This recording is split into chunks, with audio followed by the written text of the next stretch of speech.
শিৱসাগৰৰ ভটিয়াৰপাৰত অৱস্থিত ONGCৰ RDS 147 নম্বৰৰ ৰিগটো লিজত লৈ থৈছে SK পেট্ৰ নামৰ এটা ঠিকাদাৰ প্ৰতিষ্ঠানে আৰু সেই ঠিকাদাৰ প্ৰতিষ্ঠানটোৱে অতি গাফিলতিৰে কাম কাজ কৰাৰ বাবে পৰিচালনা কৰাৰ বাবে গেছ নিৰ্গমন হ'বলৈ পালে বুলি অভিযোগ তুলি আজি সেই প্ৰতিষ্ঠানটোৰ বিৰুদ্ধে উত্তাল প্ৰতিবাদ সাব্যস্ত কৰিছে। মই দেখুৱাইছো SK পেট্ৰ লিমিটেডৰ শিৱসাগৰ ফুকন নগৰত অৱস্থিত কৈলাশ ভৱন ঘেৰাও কৰি বিৰলাচি থানাই এই ধৰণে প্ৰতিবাদ সাব্যস্ত কৰিছে। উত্তপ্ত পৰিস্থিতি মই দেখুৱাইছো। মই সন্মুখৰ পৰা দেখুৱাবলৈ আহ্বান জনাইছো হকিকত এয়া বিৰলাচি থানা অসমে এধৰণে SK পেট্ৰ লিমিটেড প্ৰতিষ্ঠানৰ শিৱসাগৰ ফুকন নগৰ স্থিত কৈলাশ ভৱন তথা কাৰ্যালয়টো ঘেৰাও কৰি প্ৰতিবাদ সাব্যস্ত কৰিছে। নেতৃত্বত আছে শৃংখল কলিয়া।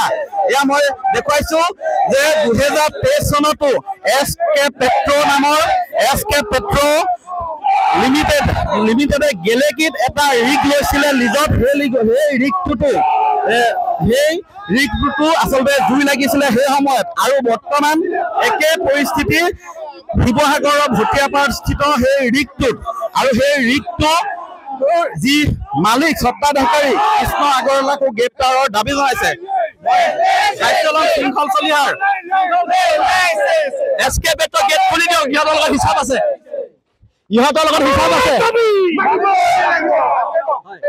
SK পেট্ৰই খিলঞ্জীয়া মানুহৰ লগত হেতালি খেলিছে শ্ৰীকৃষ্ণ আগৰৱালাই আৰু ONGCয়ে সমূহ ঠিকা বাতিল কৰক। আৰু এইজন ল'ৰা দেউতাক SK পেট্ৰত থাকোঁতে ঢুকাই গ'ল কাম কৰি থাকোঁতে। ইয়ালৈ ক্ষতিপূৰণ বিচাৰি আহিলে কৃষ্ণ আগৰৱালাই খেদিছে ইয়াৰ পৰা আৰু আজি কৃষ্ণ আগৰৱালাক ইয়াৰ পৰা খেদিম। পুলিচ আঁতৰাই দিয়ক, খিলঞ্জীয়াৰ স্বাৰ্থ আঁতৰাই দিয়ক।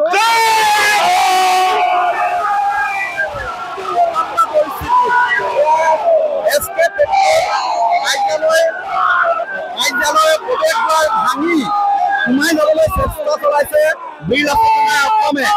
মই দেখুৱাইছো SK পেট্ৰ লিমিটেড প্ৰতিষ্ঠানৰ শিৱসাগৰৰ ফুকন নগৰত অৱস্থিত কাৰ্যালয়ৰ সন্মুখত এনেধৰণে উত্তাল প্ৰতিবাদ সাব্যস্ত কৰিছে বিৰলাচি থানা অসমে। এয়া মই দেখুৱাইছো উত্তপ্ত পৰিস্থিতি। আৰক্ষীয়ে নিৰাপত্তাৰক্ষীয়ে এনেধৰণে বাধা দিয়াৰ চেষ্টা কৰিছে যদিও কিন্তু ক্ষান্ত হোৱা নাই বিৰলাচি থানা অসম।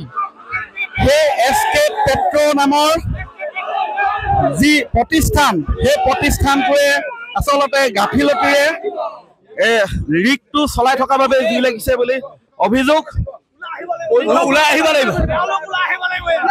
কৃষ্ণ আগৰৱালা শিৱসাগৰ কৃষ্ণ আগৰৱালা বাপেকৰ সম্পত্তি নহয়। সি পইচা আছে বুলি কৃষ্ণ আগৰৱালাই জাতিক ঠগিব, এইবিলাক নচলিব। নহব, কোনো কাৰণত গুণ্ডামি সহ্য কৰা নহব।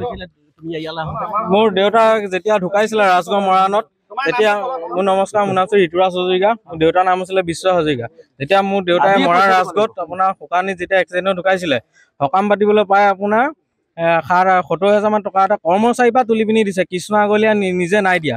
যেতিয়া আমি সকাম পতা এমাহমানৰ পিছত আমি মই বা আহিছিলোঁ, তেতিয়া কৈছে সেই 70,000 টকাটোৱে দিলোঁ আৰু এটকা নিদিওঁ বুলি কৃষ্ণ আগলে ওপৰৰ পৰা তললৈ নামি নাহিলে। যিজন জিতেন শৰ্মা বুলি কয় এইচাৰজন আছে, এইচাৰজন আহি সেইটোৱে পইচা দিলে আৰু এটকা পইচা নিদিওঁ বুলি আমাক পঠিয়াই দিছে। তাৰপৰা ইয়াৰ উচিত তদন্ত হ'ব লাগে। নহয়, কথাবিলাক হৈছে পইচাটোতো এতিয়া দিব লাগিব। কৃষ্ণ আগৰৱালাই ওলাই আহি আমাক ইয়াত প্ৰতিশ্ৰুতি দিব লাগিব। চেক দিয়ে, কি দিয়ে, চেক দিয়ে, কেছ দিয়ে দিব লাগিব। আজি নিদিয়ে।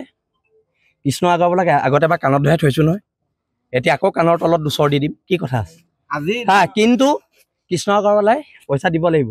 তাৰ চৰম আছে নাই? তাক এবাৰ আমি কাণত ধৰাইছিলো নহয়, তাৰ পিছতো চৰম নাই।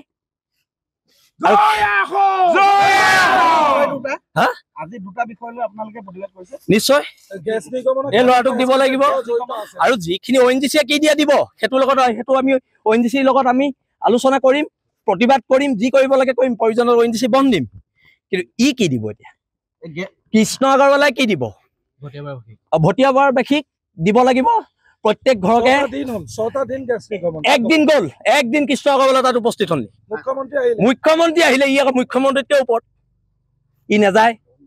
তাৰ পইচা বেছি হ'ল মাৰোবাৰী, কিন্তু এইবিলাক ইয়াত চলিব দিয়া নহ'ব। মাৰোৱাৰীয়ে ইয়াত পইচাৰ জোৰত খিলঞ্জীয়া মানুহৰ ওপৰত আতিশয্য চলাব আৰু আমি চাই থাকিম তাৰ গুণ্ডামি আমি চাই থাকিম তাক সুধিবচোন তাৰ অফিচৰ ভিতৰত মই কি কৈছিলো তাক হয় ইয়া মই দেখুৱাই আছো ইয়া কৃষ্ণ আগৰৱালা SK পেট্ৰৰ প্ৰতিষ্ঠানৰ স্বত্বাধিকাৰী কৃষ্ণ আগৰৱালাৰ বিৰুদ্ধে এনেধৰণে উত্তাল প্ৰতিবাদ সাব্যস্ত কৰিছে আৰু অনাগত সময়ত লক্ষণীয় হ'ব কৃষ্ণ আগৰৱালাৰ বিৰুদ্ধে কি পদক্ষেপ লয় SK পেট্ৰ প্ৰতিষ্ঠানৰ যিগৰাকী স্বত্বাধিকাৰী সেই স্বত্বাধিকাৰী গৰাকী আজি 6টা দিনে ভটিয়াপাৰাবাসীৰ মনৰ কথা বুজ ল'বলৈ উপস্থিত নহ'ল ৰিকটোত কেনেধৰণে গেছ নিৰ্গমন হৈ আছে কি পদক্ষেপ লৈছে সেই কথা বুজ ল'বলৈ আহৰি নোলাল এই SK পেট্ৰ লিমিটেড প্ৰতিষ্ঠানৰ স্বত্বাধিকাৰী যাৰ বাবে এনেধৰণে আজি ক্ষোভিত হৈ পৰিছে ৰাইজ ক্ষোভিত হৈ পৰিছে বীৰলাচিত সেনা আৰু তেকেও শীঘ্ৰেই উচিত তদন্ত কৰি গ্ৰেপ্তাৰৰ দাবী জনাইছে আপুনি বিচৰা বাতৰি পাব কেৱল নিউজ 18 এপত নিউজ 18 এপ ডাউনলোড কৰিবলৈ স্ক্যান কৰক এই QR কোড গুগল প্লে ষ্টৰতো পাব এই নিউজ 18 এপ